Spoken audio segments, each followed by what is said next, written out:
ओम गण गणपति नमः। मैं अनुवजा ज्योतिष एडवाइजर आध्यात्मिक इच्छा पूर्ति यात्रा में आप मेरे साथ चल रहे हैं। शिव महापुराण की कथा में 31वां अध्याय सी भाग सुन रहे हैं। नारद, इतना कहकर मैं तो अपने लोक को लौट आया।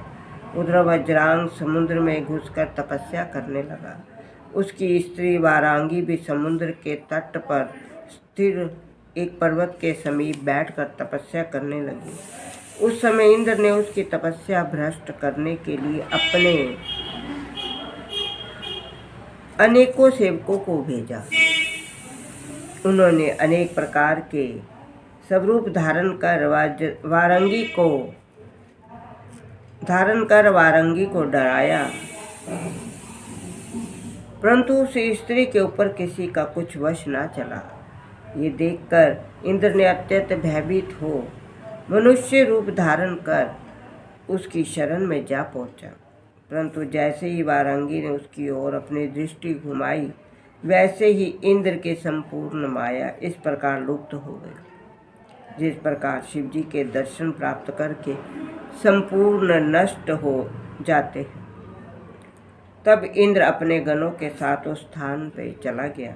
हे नारद, कुछ समय बाद वज्रांग की तपस्या से प्रसन्न होकर मैं उसे वर देने के लिए पहुंचा। उस समय उसने मेरी बहुत प्रार्थना करते हुए ये कहा, हे पितामह, आप मुझे अपना सेवक जानकर ये वरदान दीजिए, मुझ में आसुरी भाव उत्पन्न ना हो, मेरा मन धार्मिक कार्यों में सदैव लगा रहे। वज्रांग की विनती सुनकर मैंने उसे इच्छित वरदान दिया और अपने लोक को लौट आया। वज्रांग भी जल से बाहर निकलकर अपनी स्त्री के पास पहुंचा। स्त्री ने उसे देखकर रोते हुए इंद्र के गणों द्वारा कष्ट देने का हाल कह सुनाया, परंतु वज्रांग ने उसे शांत करते हुए धर्म का उपदेश दिया। कहा, हमें इंद्र के ऊपर क्रोध करना उचित नहीं।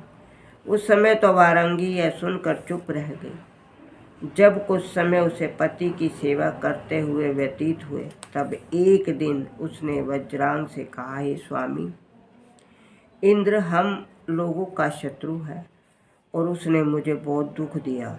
आप मेरी मनोभिलाषा पूर्ण करने के निमित्त मुझे एक ऐसा पुत्र दीजिए जो इंद्र से मेरे अपमान का बदला ले सके। इतना कहकर वह अपने पति के चरणों में गिर पड़ी।